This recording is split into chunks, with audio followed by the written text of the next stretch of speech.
अभिवादन। जैसा आप सब जानते हैं, हम भगवद गीता के 9वें अध्याय, जिसका नाम राज विद्या राजगुरु योग है, का निरंतर परिचर्चा में दे रहे हैं। आज 9वें श्लोक से प्रारंभ करना है। उसके पूर्व हम 8वें श्लोक में जो अंतिम बात कही गई थी उसको फिर से एक बार स्मरण में लेते हैं, जिससे 9वें श्लोक का दिन अच्छे से स्थापित हो सकेगा। भगवान श्री कृष्ण ने उसमें यह कहा था कि सब कुछ मुझ में लीन हो जाता है और फिर मुझसे पुनः रचा जाता है। यह रचना जगत के कर्मानुसार, भूतों के कर्मानुसार घटित है। ये बात अंत में कही गई थी। इस चिंतन का जो मूल रहस्य बताया गया था वो ये था, ये चिंतन वास्तव में बड़ा वैज्ञानिक है। हमें ये समझना है कि आज हम जो भी हैं, आज वर्तमान में हम जो भी हैं, वो आपके समस्त करों का पास्ट का जोड़ है। ये बात हमको अच्छे से समझ लेना चाहिए। कल जो आप होंगे उसमें आज और जुड़ जाएगा। आप जो भी बोलेंगे, करेंगे, व्यवहार करेंगे, जो सोचेंगे, उसी से आपके सारे जीवन का साथ निर्मित होगा। इसलिए बार बार मुनियों ने, संतों ने और समझदारों ने यही शिक्षा दी है कि हमको बहुत सोच के व्यवहार करना चाहिए, सोच के बोलना चाहिए, समझ के बोलना चाहिए। और खाली वाणी से नहीं, चिंतन में भी आपको कभी कोई ऐसी बात नहीं लाना चाहिए, क्योंकि चिंतन भगवान से नहीं छिप सकता। संसार से तो तभी प्रकट होगी बात आपकी जब आप बोलेंगे। अब 9वें अध्याय में जो प्रारंभ में अर्जुन ने एक बहुत ज्वलंत प्रश्न उठाया, उसका सार ये है, और भगवान ने स्वयं ये बात कही है। एक बड़ा ज्वलंत प्रश्न ये है, व्यक्ति जो भी कार्य करता है उसके बंधन में बंध जाता है। हमारे लिए कर्म फल का सिद्धांत, जैसे कर्म करेंगे वैसे फल आपको बंधनकारी होंगे, ये कहा गया। फिर क्या कारण है कि परमात्मा जो जगत की रचता है, जगत को परमात्मा बनाता है, मिटाता भी है, तीनों चीजें परमात्मा की है। तो भले ही वो महाव्यक्ति हो, महाकर्म वो कर रहे हो, मगर ये महाकर्म बंधनकारी क्यों नहीं? उनके लिए भी तो बंधनकारी होना चाहिए। ये चिंतन की बात है। और ये गीता में कुछ भी भगवान ने क्यों न कहा हो, चिंतन जरूर करना चाहिए। जरूर ये बात आपकी जिज्ञासा में आए, तभी आप उसके उत्तर खोज के उसका पूरा आनंद ले पाए।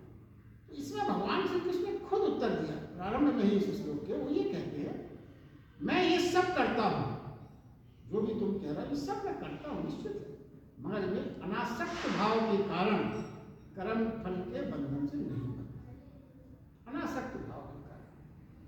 तो पहले हम ये समझेंगे जो अनासक्त भाव के कारण उन्होंने कहा, तो अनासक्त भाव है ये बात हमको समझना चाहिए, क्योंकि अनासक्त भाव से कर्म का हमें कोई अनुभव नहीं है। क्योंकि जरा आप विचार करें, शुरू तो आपने लिया, मगर अपने जीवन में क्या कोई कर्म अनासक्त भाव से हम करते हैं? जब तक हमारी आसक्ति निर्मित ना हो, या तो आकर्षण की आसक्ति, या कोई फल अच्छा मिलेगा इसको करने से, इसकी भाव ना हो, जब तक हम एक कदम आगे नहीं बढ़ाते कर्म करने के लिए। मतलब पहले हमें आसक्ति किसी न किसी रूप में पहले मन में पैदा होती है, फिर हम कर्म करते हैं। तो हमारे जितने भी कर्म हैं संसार में, वो सब आसक्ति भाव पर ही आधारित है। अनासक्ति भाव की तो हमने सिर्फ चर्चा सुनी है, अगर हम इसलिए हमें उसके आनंद का पता नहीं है। मगर अप्रत्यक्ष भाव से देखें, भले हम कर नहीं पाते, मगर कई अनासक्त कर्म हमसे अपने आप हो जाते, तो आगे इसका विवरण आए। अब ये समझें, ये कर्म आपको लगता है जैसे मैंने कहा अनासक्त, मगर आप रोज अनासक्त भाव से कर्म नहीं करते हैं, आपको पता नहीं। और उसको आप जो देखिए क्या है, ये समझें कि जब कर्म मात्र खेल होते हैं तब उसमें कोई आसक्ति नहीं। जैसे बहुत सरलता के उदाहरण समझें, नदी किनारे रेत में कुछ बच्चे दिन भर घर बनाते हैं रेत का, आपस में लड़ते झगड़ते भी हैं, घर बनाने बार बार मिटता है, उसको बड़ी आसक्ति, बड़ी मेहनत, बड़े श्रम से उसको निरंतर बनाते रहते हैं। और शाम को जब माँ आवाज देती चलो भाई बहुत देर हो गई, तो उसी घर को खुद मिटा के आराम से चले जाते हैं, कोई घर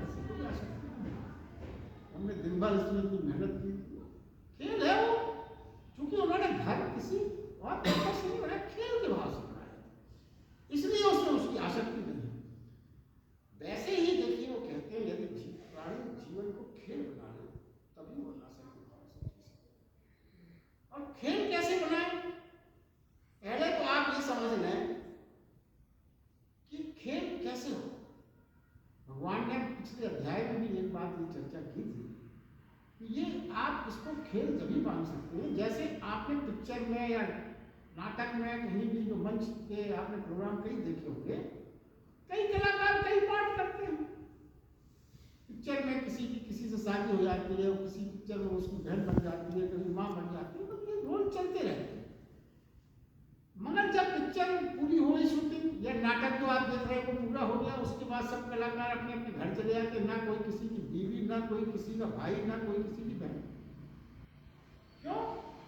वो सब खेल था, उसमें कोई लीला थी, माया थी, खेल थी, खत्म हो गया, खेल सब खत्म हो गया। किसी संबंध से क्या किसी पिक्चर में किसी की शादी हो जाती, कोई आसक्ति पैदा होती है क्या किसी के प्रति? कोई आसक्ति नहीं होती। पिक्चर का रोल पूरा हो गया, अपने अपने घर चले। वो ये कहते हैं कि पिक्चर को तो हम ये मानते हैं कि ये तो अभी खेल है, चल रहा पिक्चर है, मगर भगवान ये कहते हैं इस पूरे संसार को आप एक रंगमंच मान के यदि इसमें अपना जीवन व्यतीत करें, जिसका डायरेक्टर आप माने ईश्वर, डायरेक्शन और आप हैं कलाकार जो ईश्वर के द्वारा यहाँ पर भेजे गए हैं तो एक पर्टिकुलर पार्ट अदा करने के लिए, और इस पार्ट के पूरे होने पर जो आपका मूल घर है भगवान का, उसी में आप लीन होने वाले हैं। जैसे कलाकार अपने घर चला जाता है शूटिंग पूरी होने के बाद, वैसे ही आप भी जाने वाले हैं। अगर हम पूरे जीवन में ऐसे भाव पैदा कर सकें तो कहीं कोई किसी रोल से आपकी आसक्ति होने का प्रश्न नहीं। मैं ये खेल समझना बहुत साधना से आता है, बहुत तप से आता है, बड़ा काम है। साधारण रूप से इसकी कल्पना ही अपन कर सकते हैं, मगर भगवत गीता सुन के यदि आप ऐसी कल्पना भी कर पाए ये संभव है, तो देखिए अब उसमें अगर भगवान की जो बात है उसमें क्या फर्क होता है। भगवान ने जो कहा वो कहते हैं कि मैं जो कुछ भी करता हूँ सब मेरे लिए खेल है। तो खेल वो इसलिए है, भगवान ने चाहे वो राम भगवान हो या कृष्ण भगवान हो, उनके सारे जो कुछ भी है उसके लिए लीला शब्द का उपयोग किया गया। लीला खेल, कृष्ण लीला, राम लीला। हमारे आपके जीवन के लिए वो लीला शब्द इस्तेमाल हो सकता है? नहीं हो सकता, क्योंकि हम अपने जीवन में आसक्ति से बंधे, वो अनासक्त भाव से हैं। इसलिए कृष्ण लीला, राम लीला, मगर अपना ध्यान हम नहीं चाहता कि लीला क्यों कर रहे हैं। वो भी तो मनुष्य के रूप में सामान्य रूप से जैसे हम कर्म कर रहे हैं वैसे वो भी कर रहे हैं। उसके उनके सारे चरित्र को, सारे जीवन को अपन लीला करें। और एक छोटा सा बात और देखिए, अनासक्त भाव कर्म करने से हमेशा आदमी को प्रफुल्लता मिलेगी, आनंद मिलेगा और थकान बिल्कुल नहीं मिलेगी। देखिए आप इसको सोचते होंगे कि ये कैसे संभव है, तो एक बहुत छोटा सा उदाहरण रोज आपके जीवन में घटित होता है। आप मान लीजिए ऑफिस जा रहे हैं, दुकान जा रहे हैं, दिन भर श्रम कर रहे हैं, भाग दौड़ कर रहे हैं। आप कोई ऐसा मीटर मेजरमेंट का आपने लगा सके कि ये पता चल सके कि सुबह से जब आप घर से ऑफिस के लिए दुकान में कितनी कैलोरीज ऊर्जा आपकी खर्च, उसका मीटर से आप थोड़ा कैलकुलेशन कर सकें। और उसके बाद जब शाम को आप आते हैं और मान लीजिए कोई रुचिकर आपका खेल है, बैडमिंटन, वॉलीबॉल, कुछ भी, तो आप शाम को खेल रहे हैं और उसमें जो आपकी कैलोरीज खर्च हुई उसको आप मीटर में नापें, तो कभी कभी वो कैलोरीज हो सकता है जो दिन भर की आपकी कैलोरी से ज्यादा आपकी कैलोरी वहां खर्च होती है बैडमिंटन के लिए। मगर वो जो आपने कैलोरीज खर्च की, उसने जो दिन भर आपने कैलोरीज खर्च की, उसकी थकान जो थी वो थकान मिटा दी। ऊर्जा अनासक्त, क्यों? खेल आप अनासक्ति भाव से कर रहे हैं। दिन भर आप जो श्रम करते हैं वो आसक्ति भाव से, ऑफिस में हो या दुकान में कोई काम आप करते हैं उसमें आसक्ति जुड़ी हुई है आपकी। खेल में कोई आसक्ति अनासक्ति भाव से, खेल को आप खेल बना सकते हैं। तभी ये क्यों होता है इस पर विचार करना होता है। ऊर्जा आपकी जो दिन भर की थकान है वो थकान दूर हो जाती है। तो वो भगवान कृष्ण फिर ये कहते हैं कर्म मुझे नहीं मानता, क्योंकि जो आसक्ति यदि कर्म अनासक्त हो तो फिर बंधनकारी नहीं होते। ये फार्मूला इससे सिद्ध होता है। अब देखिए इसमें एक बात और समझने की है कि सृष्टि का निर्माण कैसे, कहते हैं ना कि परमात्मा सृष्टि का सृजन कैसे करता है, ये भी एक बहुत महत्वपूर्ण प्रश्न है। इस पर विचार करते हैं। भगवद गीता के हिसाब से भगवान कृष्ण ने कहा है, तो देखिए देखिए अपन किस प्रकार के निर्माण को जानते हैं, एक एक निर्माण को लेते हैं, उससे आपको बहुत चीजें समझ में आई। जैसे कुम्हार बर्तन को बनाता है, एक निर्माण अपन ये रोज देखते हैं। मूर्तिकार किसी मूर्ति का निर्माण करता है, ये भी हम रोज देखते हैं। मगर ये दोनों जो निर्माण है, ये सृष्टि के निर्माण परमात्मा से मेल इसलिए नहीं खाते कि दोनों निर्माण के बाद दोनों अलग अलग हो जाते हैं।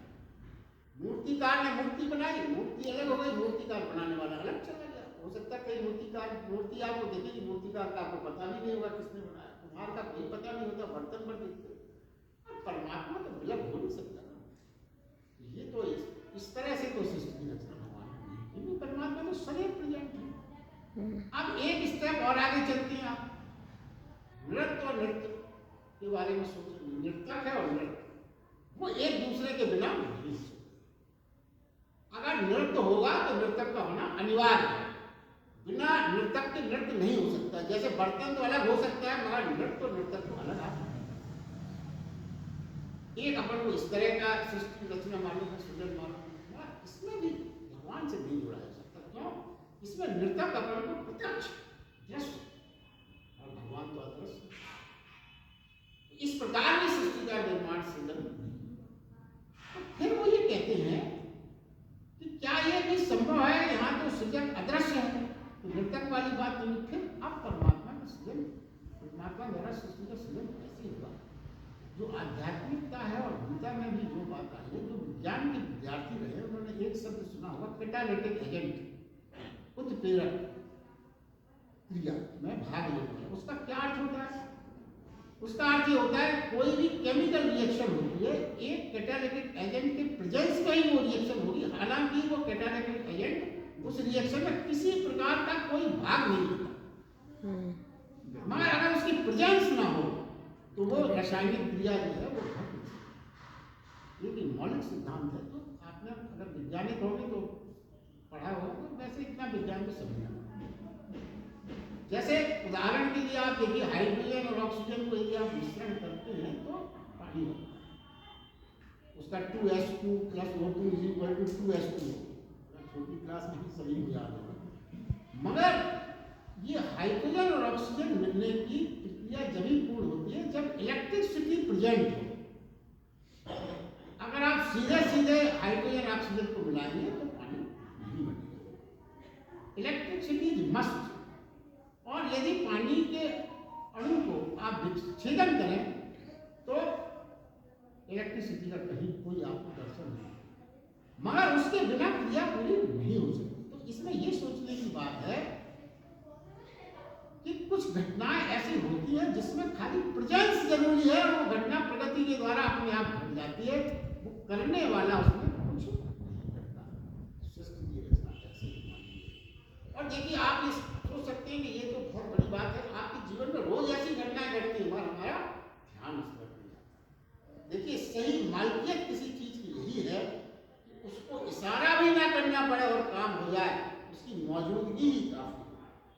जैसे आपके यहाँ कुछ वर्कर, फैक्ट्री हो आपकी, दुकान हो, यदि काम कर रहे हैं, आप खाली मौजूद हो, आप कुछ ना करें तो सारा काम व्यवस्थित होता रहता है। आप कुछ नहीं करते, सेठ जाके गद्दी में सिर्फ बैठ जाता है, बैठते ही सारे काम होने लगते हैं। ये अपन रोज देखते हैं, मगर अपन को सुनते हैं गीता में तो लगता है विचित्र बात है, कोई विचित्र बात, सच्चाई जीवन में रोज घटित होती है।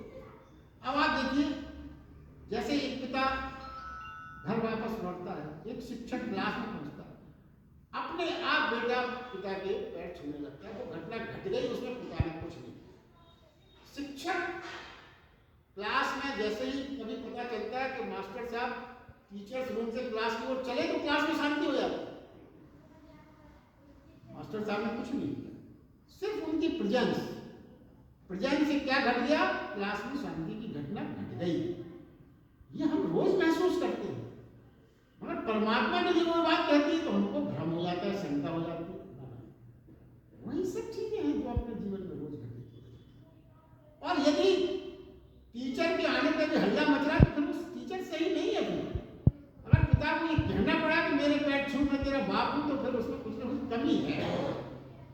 अपने आप श्रद्धा बस होना चाहिए।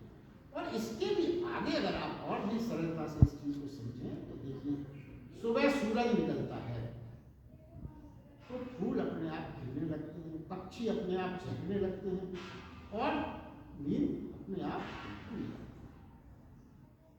वो सूरज किसी को कहता नहीं है कि चलिए मैं आ गया हूँ, प्लीज उठिए, जोशी साहब उठ जाइए, रजाई छोड़िए, नहीं कहता वो किसी से, अपने आप घटित होती है। क्या है? सूरज की किरणों की प्रेजेंस, सिर्फ प्रेजेंस। ना तो वो फूल खिलाने में कुछ कर रहा है सूरज, ना वो पक्षियों को चहकने का कोई संगीत सिखा रहा है या संगीत में कुछ उसका रोल है, कोई रोल नहीं है उसका। ना आपको उठाने के लिए वो आपको कोई हिला रहा है या कोई धक्का दे रहा है, कुछ नहीं कर रहा है, मात्र उसकी प्रेजेंस। तो जीवन में ऐसी घटनाएं घटती हैं रोज, जहां सिर्फ प्रेजेंस अगर हो तो वो घटना घट सकती है। तो इसी की उससे मानते हैं। तो वो कहते हैं क्रिएटर नहीं, सृष्टा नहीं, भगवान क्रिएटर भी नहीं है, सृष्टा भी नहीं है, सब तो भ्रम पैदा करते हैं, मात्र प्रेजेंस ही निर्मित कर देती है सृष्टि। ये सूत्र भगवान कृष्ण कहा है, बहुत स्पष्ट संदेश है और इसको कई लोग समझ नहीं पाते, इसलिए इतनी सरलता से कई उदाहरण देकर मैंने आपके सामने इसको रखा। अति विशेष क्या है देखिए, अब यहाँ बात हो तो कहना चाहते जिससे कि हमारा आध्यात्मिक चिंतन बहुत सही दिशा में चले। वो क्या है कि जो भी ये सृजन है परमात्मा, तो वो ये कहते हैं कि सृष्टि, जो परमात्मा सृष्टि में खोजने जाता है वहां परमात्मा को कभी ना खोज पाएंगे आप। परमात्मा की झलक किसे मिलती है? जो सृजन की प्रक्रिया के समीप रहता है, जो परमात्मा की जो सृजन की प्रक्रिया है उसके समीप आप जाओगे तो आपको परमात्मा की झलक का अनुभूति होने लगेगी। अब देखिए इसको क्या है, देखिए रविन्द्रनाथ टैगोर ने तो एक जगह खुद लिखा था, अपने अनुभव की पुस्तक में लिखा हुआ है कि मैंने कुछ नहीं लिखा, मैंने स्वयं कुछ नहीं लिखा, मुझसे कोई लिखवाता है। उन्होंने ये लिखा है अपनी किताब में, मैंने कभी कुछ नहीं गाया, कोई मुझसे गवाता है। वो कहते हैं तो इसका मतलब कोई शक्ति है, और हम और आपने भी कई बार ऐसा महसूस किया। जितनी भी ये झलक है, चित्रकार हो या कोई भी हो, वो सब परमात्मा की झलक पाते हैं, तभी वो उसमें परमात्मा की झलक उनको मिलती है। चित्रकार चित्र बनाने का कितना आनंदित हो जाता है, क्यों? वो सृजन जो है ना परमात्मा के चिंतन से जुड़ा है। कवि हो, साहित्यकार हो, अब आप और अगर इसको सरलता से समझते हैं, आप मनुष्य द्वारा निर्मित बड़े बड़े मॉल्स, बड़ी बड़ी बिल्डिंग, चमचमाती सड़कों पर घूम रहे, देखिए एक दिन वहां बिताएं, आनंद में, अच्छी बात है। और दूसरा दिन आप किसी ऐसे प्राकृतिक स्थान पर जाएं, जंगल की ओर, जहां झरना बह रहा हो, नदी बह रही हो, पक्षी कलरव कर रहे हो, जगह जगह फूल खिले हुए हो, कहीं कहीं कोयल की कूक भी आपको सुनाई पड़ती है, तो कहाँ आपको ज्यादा आनंद आता है? कहाँ आपको ज्यादा आनंद आता है? आप खुद बताएं।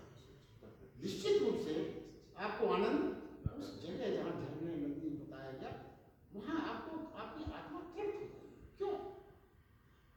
हम और आप ये रोज महसूस करते हैं, मगर उसको परमात्मा से नहीं जोड़ पाते। यही भ्रम है जीवन में। आपको वहां आनंद इसलिए प्राप्त हुआ कि वो जो सृजन है वो परमात्मा के समीप है।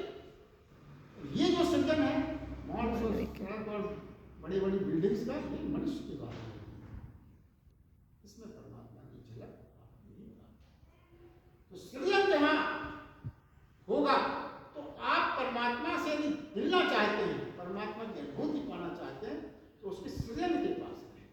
परमात्मा को खोजने की श्रम निरर्थक जाकर कोई नहीं खोज पाया। अब आप देखिए कभी कभी क्या होता है, और जीवन का महत्व, जीवन से जुड़ी कुछ बातें, मैं तो गीता में विशेष रूप से वही बात कहता हूँ जो अपने जीवन में इसमें आया है। हम अधिकतर ये पाते हैं कि महिलाएं अधिक धार्मिक, कभी कभी हम पुरुष वर्ग उनका माहौल बड़ा क्या महिलाओं भरी रहती है, किसी भी मंदिर में जाओ, भजन में जाओ, खड़ नहीं सकता, ऐसा बिल्कुल नहीं। कारण है उसका, यही कारण है जो अभी आपने सुना। देखिए क्या है, महिलाएं जब गर्भवती होती है तो जो गर्भ का निर्माण है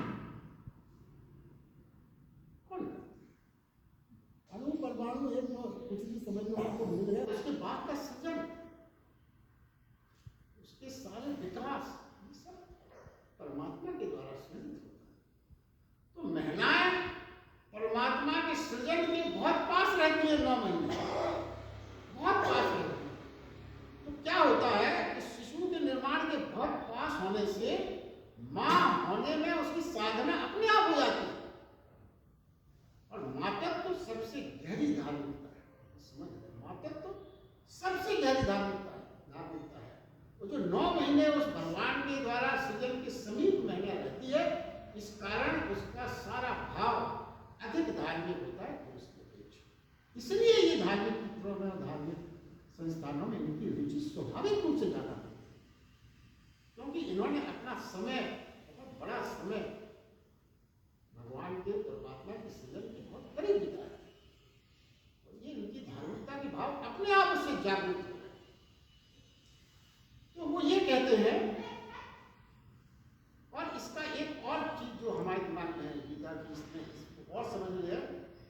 देखिए, अपन ने 2 शब्द बहुत हमेशा सुने, एक हिंसा और एक अहिंसा। अब गीता में भगवान कृष्ण ने इसको किस ढंग से समझाया है, हिंसा का मतलब क्या है और अहिंसा का मतलब क्या है, कितना हम उसको समझ पाए।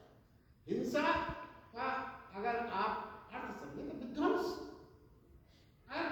जब तक विध्वंस नहीं होगा तब तक आएगी हिंसा। तो हिंसा में अनिवार्य है कि कुछ ना कुछ विध्वंस हो। खाली हिंसा शब्द से थोड़ी हिंसा पैदा हो जाएगी, विध्वंस होना आवश्यक है। अब हिंसा का आपने विलोम किया, हिंसा का विलोम हो गया अहिंसा। तो विध्वंस है, तो विध्वंस का भी विलोम करना पड़ेगा। विध्वंस का विलोम क्या है, सृजन। इसमें कोई कठिनाई नहीं। तो देखिए, फिर हमको ये समझना पड़ेगा कि हिंसा बिना विध्वंस के नहीं हो सकती, तो अहिंसा बिना सृजन के नहीं हो सकती। अब क्या तात्पर्य, वो कहना क्या चाहते हैं, ये समझते हैं। जैसे पेड़ काटने को आपने हिंसा, ये हिंसा। एक उदाहरण दे रहा हूं, ऐसे कई उदाहरण दिए जा सकते हैं। अब पेड़, मात्र पेड़ काटा आपने तो विध्वंस किया पेड़ का, हिंसा पूरी हो गई, डेफिनेशन पूरी हो गई। अब अहिंसा पे अगर आप आते हैं, खाली पेड़ ना काटने से अहिंसा नहीं होगी। ये हमारा भ्रम है। हम ये सोचते हैं पेड़ नहीं काट रहे हैं तो अहिंसा क्यों, जो पेड़ काटना ना, उसने विध्वंस किया तो आपको पेड़ लगाना पड़ेगा, जब ही अहिंसा पूरी होगी। सृजन करना, तो खाली पेड़ ना काटने का भाव आपके अंदर है, उससे अहिंसा पूरी नहीं होगी। ये समझना, ये जब तक आप पेड़ लगाने का काम नहीं करेंगे, सृजन नहीं करेंगे, तो विध्वंस का उल्टा आपने नहीं किया तो अहिंसा के भाव अपूर्ण है। गीता में यही चीज है, मनुष्य सब करता है, थोड़ा सा उसका डायरेक्शन बदल जाता है और जीवन में क्रांतिकारी परिवर्तन। इसलिए भगवद गीता बहुत समझना, सोचना, आत्मसात करना। अगले श्लोक में भगवान कृष्ण ने, मतलब इस पूरे कोर्स का हो गया अर्थ, तात्पर्य इस श्लोक का ये हो गया 9वें और 10वें में कि प्रभु को खोजना है तो सृजन के नजदीक ही उसको खोजा जा सकता, ये इसका सूत्र है।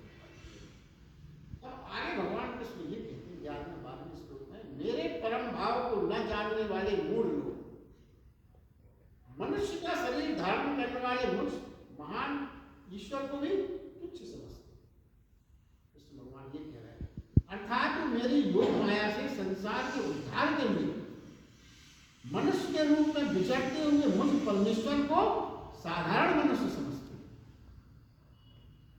वे व्यर्थ आशा, व्यर्थ कर्म, व्यर्थ ज्ञान वाले विक्षिप्त चित्त ज्ञानी जन राक्षसी, असुर और मोहनी प्रवृत्ति को ही धारण किए रहते हैं। ये कहा है। अब देखिए, अगर इसका विश्लेषण कर लेते हैं तो महान ईश्वर रूप में मेरे परम भाव को न जानने वाले मूढ़ लोग मनुष्य का शरीर धारण किए वाले मुझ परमात्मा को भी तुच्छ समझते हैं, ये कहा। तो देखिए, मूढ़ता, पहले मूढ़ कहा तो मूढ़ क्या है ये समझिए। मूढ़ किसको कहा है? जब भीतर से आपको कुछ पता ना हो, कुछ नहीं पता नहीं रहता, मगर फिर भी आप स्वयं को ज्ञानी मानते। तो क्या है, जो कुछ नहीं जानता उसको एक्सेप्ट भी कर लेता कि भाई मुझे कुछ नहीं पता, वो तो मूर्ख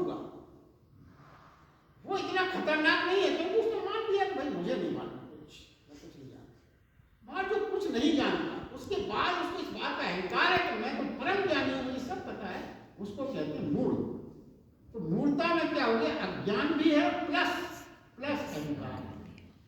और ज्ञान के साथ जब अहंकार जुड़ जाता है तब होती है मूढ़ता का उदय। तो देखिए, अज्ञानी मात्र होना उतना दुर्भाग्य नहीं है जितना मूढ़ होना है। ज्ञानी होना इतना दुर्भाग्य नहीं है, मूढ़ होना ज्यादा दुर्भाग्य। तो आपने ज्ञान की सारी जो द्वार है वो बंद कर दिए कि क्या जरूरत मुझे किससे बात। कम से कम अज्ञानी द्वार तो खोलेगा, भाई मुझे नहीं पता, आ जाओ भाई कोई बता दे मुझे कुछ, ये फर्क है। यानी देखिए, अब एक तो बहुत गहरी बात भगवान कृष्ण बताना चाहते हैं, परमात्मा सब तरफ हो, मनुष्य रूप में, और सब तरफ मेरे हमारे सामने भी हो, फिर भी हमें उस नहीं दिखता, हम उसको समझ नहीं पाते। यही भगवान कृष्ण कह रहे हैं। तो देखिए, अगर थोड़ी सी इसमें चिंतन ये करने की बात ये है, यदि हम मान लें कि ईश्वर है, दो तरह के लोग हैं इसके साथ, एक ये कहते हैं कि ईश्वर है और एक कहता है ईश्वर नहीं। देखा किसी ने ना, तो वो खोज लिया उन्होंने पूरे ब्रह्मांड के हर जगह खोज के, वो कोई ये कह रहे हो कि ईश्वर नहीं, हम सब जगह देखा है, संभव है। और आप भी जो कह रहे हैं उसका आपके पास में कोई प्रमाण नहीं, सिर्फ मानने न मानने की आपकी अपनी इच्छा है, मगर लाभ क्या है।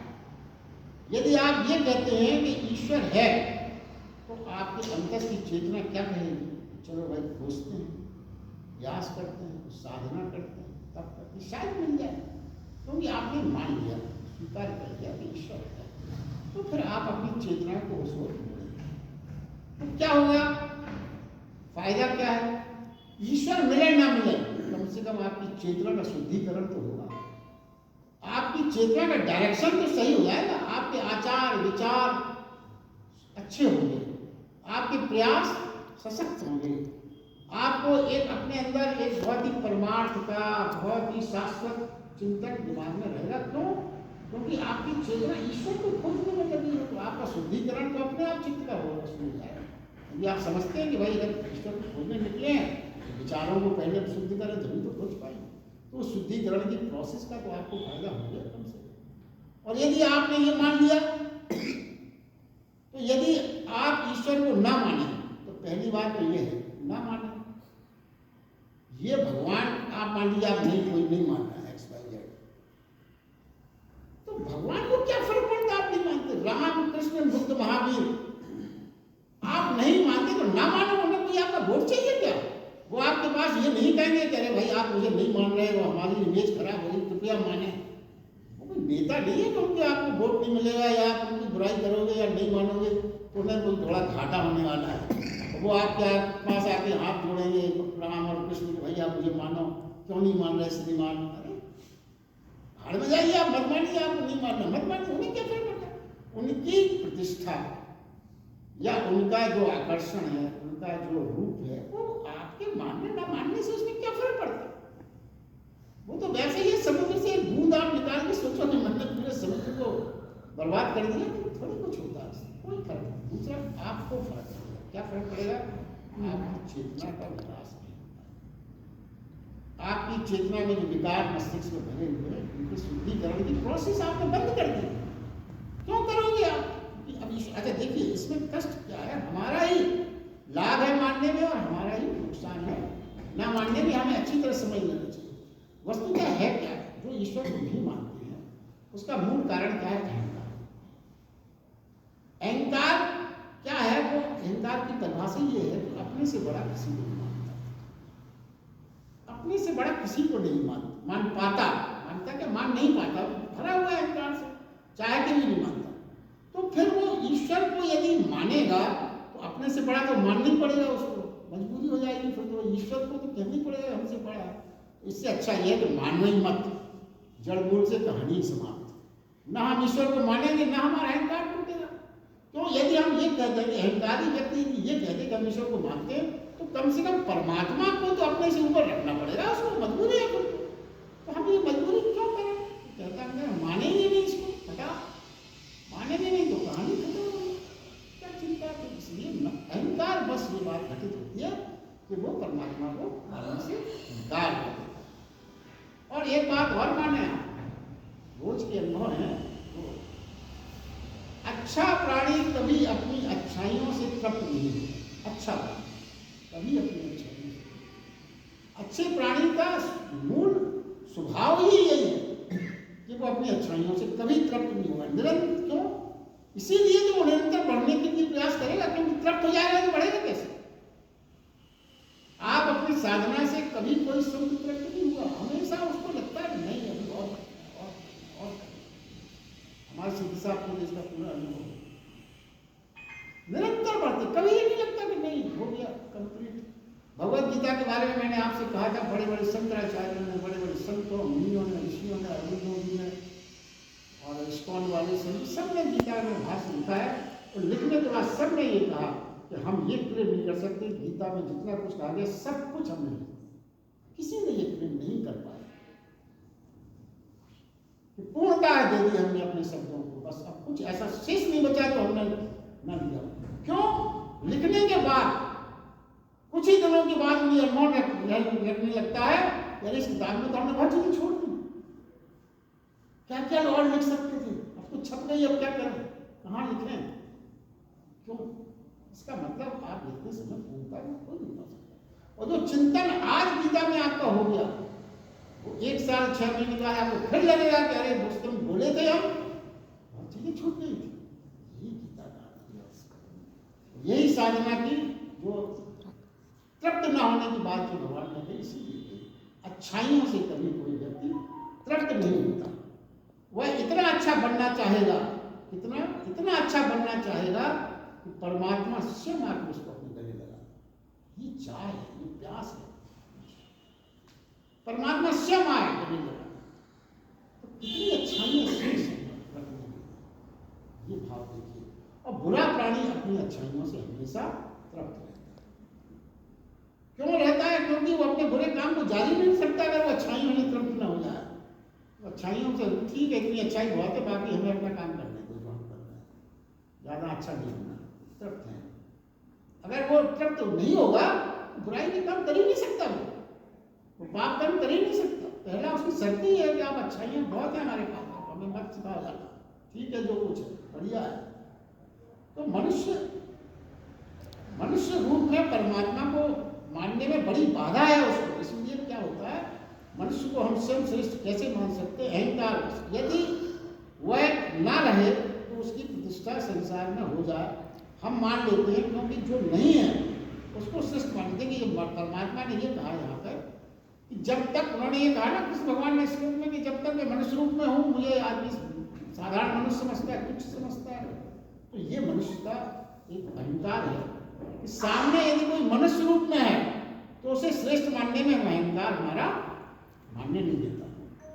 ये मान सकते हैं आप, ठीक है जैसा मनुष्य मैं हूँ वैसे मनुष्य है, थोड़ा इन्होंने 2-4 किताबें ज्यादा पढ़ ली, ज्यादा बोल लेते हैं, मेरा बोल नहीं पाता, बाकी ऐसा नहीं है कि मेरे पास ज्ञान नहीं है, सब है, बस इतने ही आप मानते हो, ज्यादा इससे ज्यादा नहीं मानते। परमात्मा किसी को आप मान लीजिए तो आपका अहंकार थोड़ी मगर वो ये कहते हैं कि जब वो नहीं रहता मनुष्य रूप परमात्मा का, मूर्ति के रूप में जब सामने आता तो आप मान लेते हो, क्योंकि मूर्ति को श्रेष्ठ मानने में आपका अहंकार आड़े नहीं आता। इसलिए परमात्मा कहते हैं कि मुझे मनुष्य रूप में तो तुच्छ मानते हो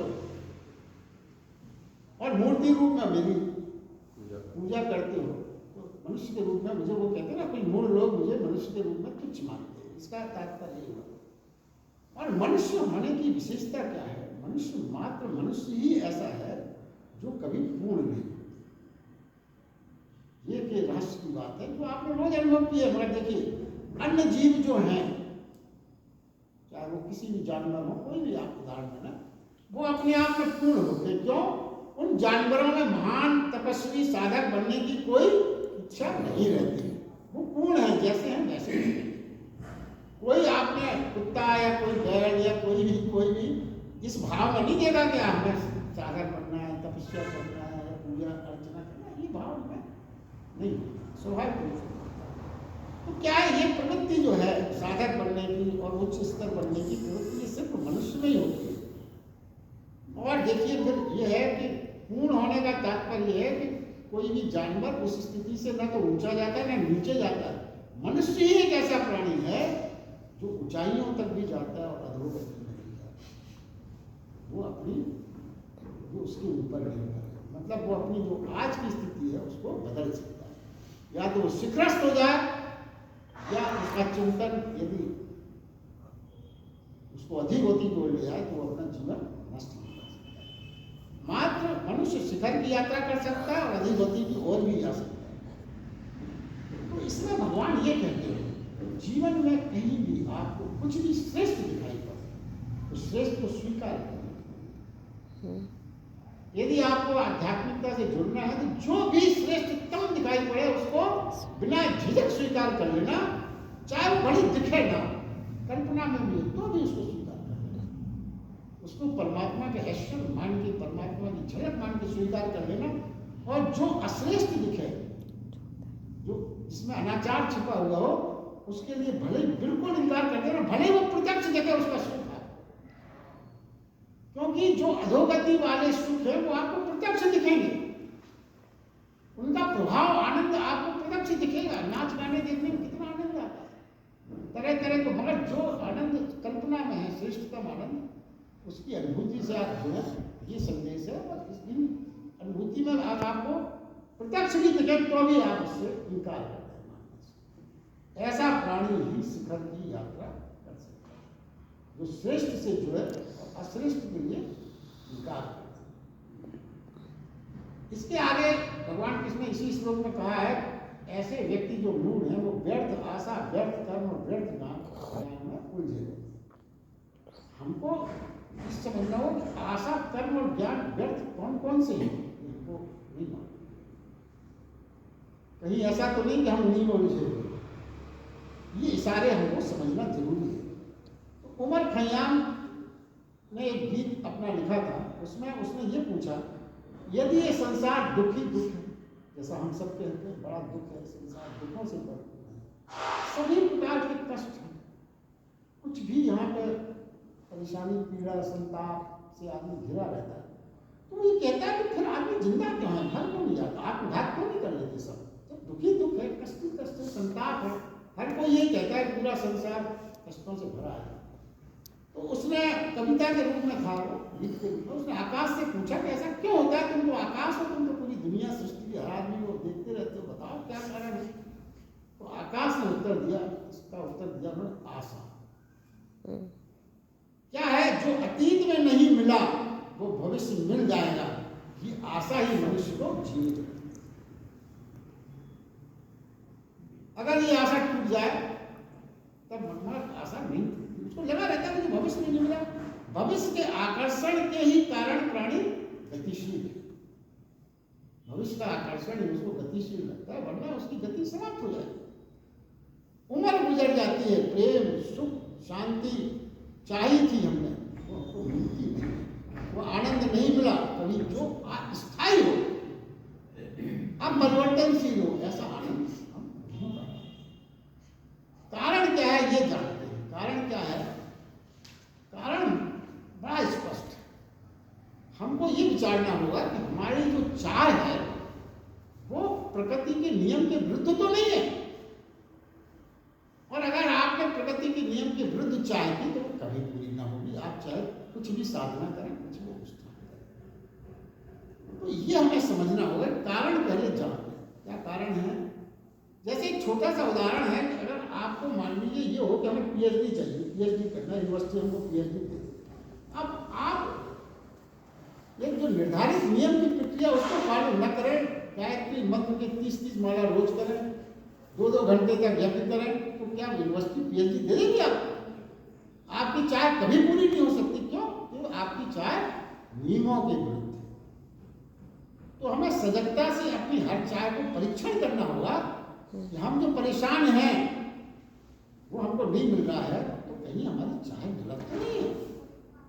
जैसे सुख की चाह हम सोचते हैं हमेशा कि बाह्य साधनों से और संबंधों में हो जाएगी तो मिल जाएगी, वो नहीं, सिद्धांत के विरुद्ध है। बाह्य साधनों से आपको सुख की प्राप्ति, आनंद की प्राप्ति नहीं हो सकती। तो ये जैसे वो इसी